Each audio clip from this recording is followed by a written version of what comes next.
Sponsorship visa चाहिँ किन UK भित्रकै मान्छेहरूलाई चाहिँ दिन्छ, धेरै प्रायोरिटी दिन्छ भने किनभने धेरै ठाउँबाट धेरै देशबाट वर्करहरू चाहिँ युकेमा आउने गर्छन् होइन, धेरै जसो।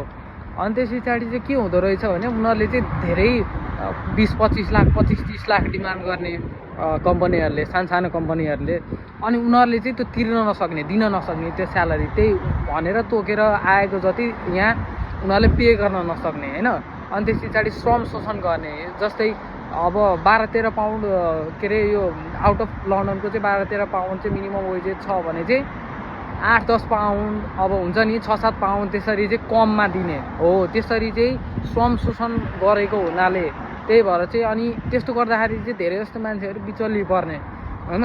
अब 5-6 पाउन्डले घन्टाको काम गरेर के पनि नै हुँदैन नि त होइन।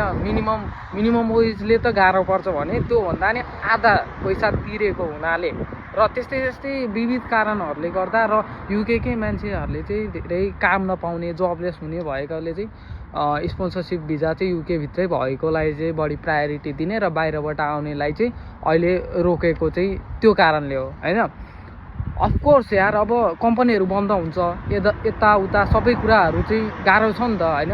युकेमा उताबाट आएको हुन्छ 30-35 लाख तिरेर लोन गरेर, अनि यहाँ आएर भरे कम्पनी बन्द भइदियो भने उठिबास सबै कुराहरू, न त्यो ऋण तिर्ने त परै जाओस्, सर्भाइभ हुनु पनि गाह्रो हुन्छ।